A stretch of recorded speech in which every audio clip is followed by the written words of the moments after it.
A look at the most important updates from day 498 of Russia's invasion of Ukraine.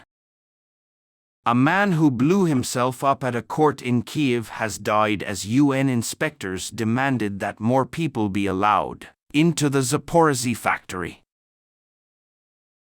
United Nations investigators on Wednesday requested access to Ukraine's Zaporizhzhia nuclear power plant, Europe's largest nuclear power plant, after repeated requests from Moscow and Kyiv damaged the facility.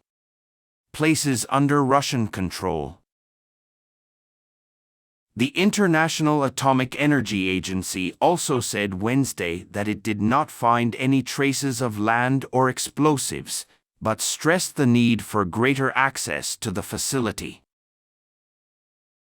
Events on the 498th day of the Ukrainian war.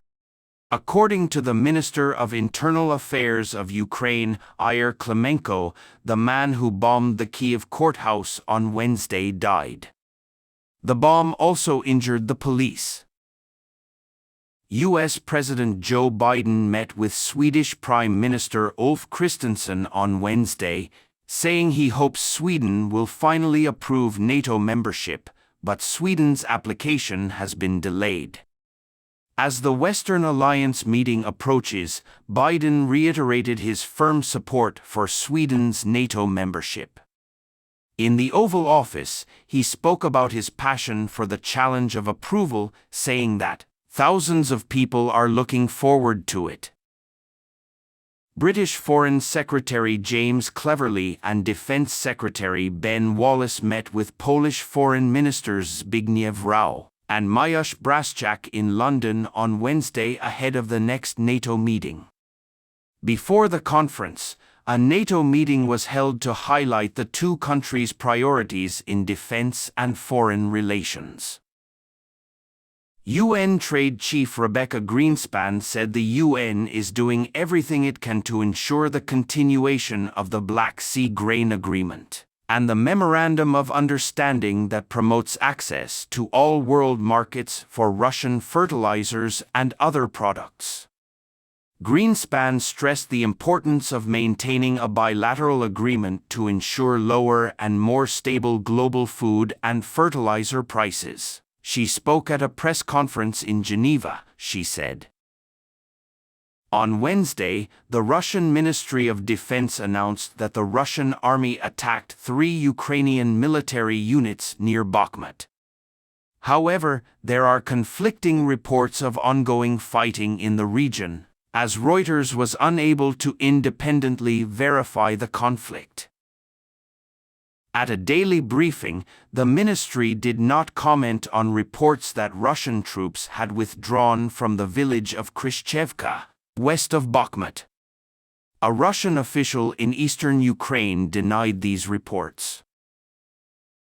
According to the prominent pro-Russian of the Zaporizhzhia region, Vladimir Rogov, in his Telegram account there are reports that the houses, garages and cars of people in the villages of the region were destroyed in the Ukrainian attack. The fire also said that no one was injured.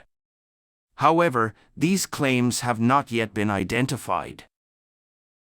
The government announced Wednesday that the former election spokesperson for Russian President Vladimir Putin has been appointed head of state news agency TASS. The move is testament to the Kremlin's growing influence on social media, which has accelerated since the war in Ukraine.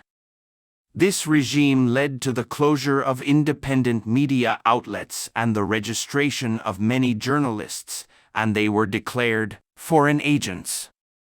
Italian Prime Minister Giorgia Meloni said Wednesday that the upcoming NATO meeting should give Ukraine security guarantees, Reuters reported.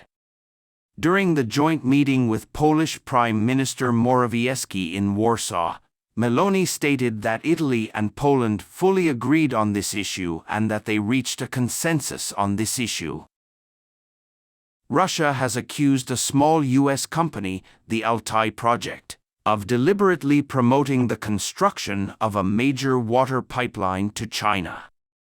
As a result, the Russian government classified the organization as an undesirable organization and banned its activities.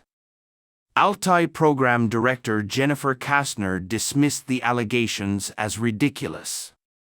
The action against the charity is part of a broader crackdown on foreign non-governmental organizations, NGOs, in Russia, including a recent ban on non-profits by the environmental group WWF.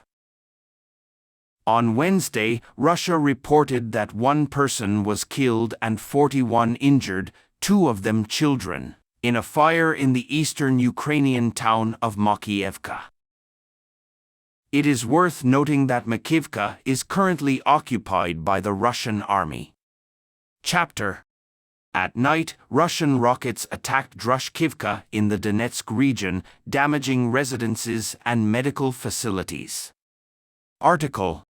The leaders of Russia's Kursk and Belgorod regions said that the Ukrainian army crossed the border in early 2017 and opened fire on Wednesday. Fortunately, there were no injuries from these events.